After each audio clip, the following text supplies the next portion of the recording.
So hello guys, welcome to my YouTube channel Med School with Shubham. I am Shubham, a third professional MBBS student, and I shall be teaching you anatomy. I have started a new series on embryology on my YouTube channel in which I have been teaching you all the core concepts of embryology right from the base. I have completed the first week of development and also started the second week of development. This is the part 3 of the second week of development in which today I shall be teaching you about the changes in the trophoblast in the second week of development. As we all know that this is the blastocyst, and blastocyst is further differentiated into trophoblast and the embryoblast, and the trophoblast further got differentiated into cytotrophoblast and the syncytial trophoblast, and the embryoblast got further differentiated into epiblast and the hypoblast. So this is the blastocyst, this entire thing is the blastocyst. Out of that, this is the outer cell layer or the cytotrophoblast, and this one is the syncytial trophoblast. Now implantation took place, that is the penetration of the blastocyst inside the uterine wall. This is the uterine wall. Guys, if you have not watched my previous lectures, I request you to please go on my YouTube channel and please watch the previous lectures so that you can understand all the things that I will teach you in this lecture. So after this blastocyst will now invade inside, and it will look something like this. Now this is the opening through which the blastocyst has invaded inside, so it has to be closed now.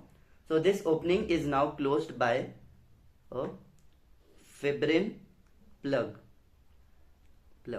This opening through which the blastocyst has invaded inside is been closed by fibrin plug, and after the formation of the fibrin plug, it will be further proliferated, it will be further closed by the endometrium, or you can say it will be further covered by decidua capsularis. I hope you remember the previous lecture in which I said you that this is the decidua basalis, which forms the base of the blastocyst, and there shall be a covering over the blastocyst which is called as the decidua capsularis.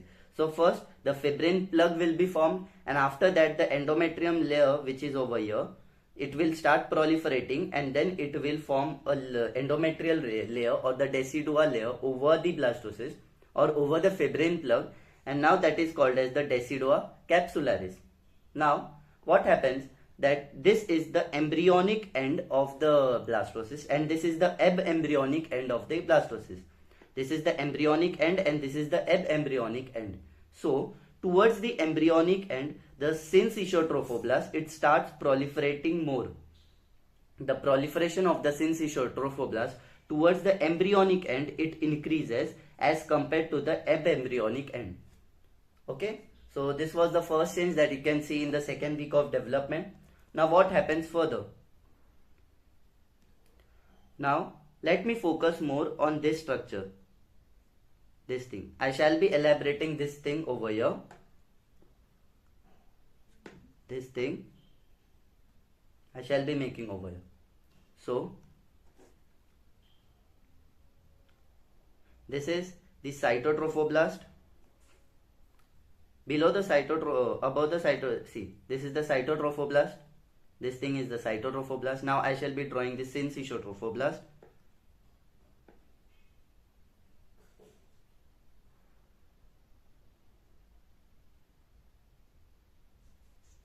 Okay, so this is the syncytial trophoblast, and after syncytial trophoblast, you can see this is the decidua basalis part.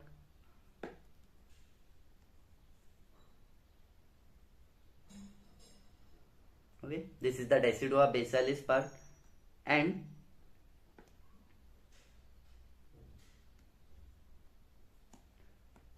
beneath this cytotrophoblast, we have a layer.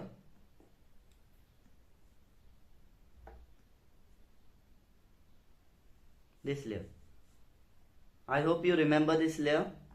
This layer, it is the extra embryonic mesoderm. This part, extra embryonic mesoderm. Okay, so let's name all the layer. This is the to be more specific, I will write here somatopleuric extra embryonic mesoderm. This is the cytotrophoblast. This is the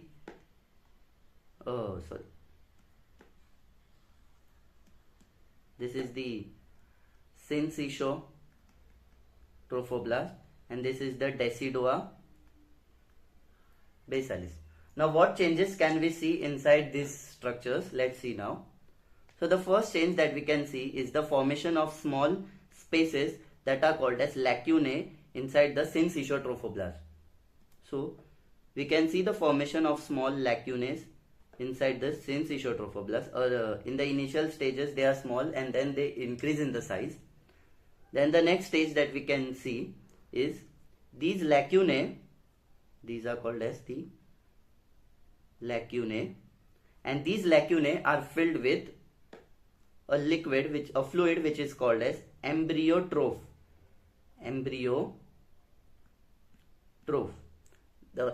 These lacunae will be filled with a liquid or a fluid which is called as embryotrough, and this embryotrough shall be rich in glycogen. And in the initial stages of development of the embryo, the nutrition shall be derived from this embryotrough, because there is no such development of the placenta or a circulation between the mother or a connection between the mother and the fetus. So till that time, the embryotrough shall be providing the nutrition to the growing fetus. Now what will happen next? So in the deciduous basalis part, we can see the formation of the maternal blood vessels. New maternal blood vessels shall be formed in the deciduous basalis form. And now slowly the embryotrough, the lacunae and the maternal blood vessels, they shall come in contact with each other. They will start the lacunae will start growing in the upward direction, and the mother's blood vessel or the maternal blood vessel will grow in the downward direction. And there will be a point when the maternal blood vessels and the lacunae will come in contact with each other, and now the maternal blood shall be emptied into this lacunae. So it will look something like this. Okay, now the maternal blood shall be filled here. It will be filled with this lacunae will be filled with the maternal blood. Okay, and now from these lacunae, the nutrition shall be absorbed by this syncytial trophoblast, and then it shall be given inside to the growing fetus. I hope you understand the mechanism of how the nutrition is being derived by the baby or by the fetus. So through this maternal blood vessels, these lacunae shall be filled with the maternal blood, and through this maternal blood, the syncytial trophoblast will absorb the nutrition and send it inside, and then it will go directly to the growing fetus, that is the epiblast and the hypoblast layer. Okay, so this was about the changes that took place in the syncytial trophoblast. Now we shall be learning about the changes that will take place in the cytotrophoblast. So this is the small flowchart manner in which I have written. So first, the syncytial trophoblast proliferates more towards the embryonic. The syncytial trophoblast proliferates more towards the embryonic end. Then small lacunae are formed in the syncytial trophoblast. Then new maternal blood vessel is formed in the deciduous basalis. This is the deciduous basalis, and now a connection will be formed between the lacunae and the maternal blood vessels, and this connection is called as the uteroplacental circulation. Uteroplacental circulation. What is that?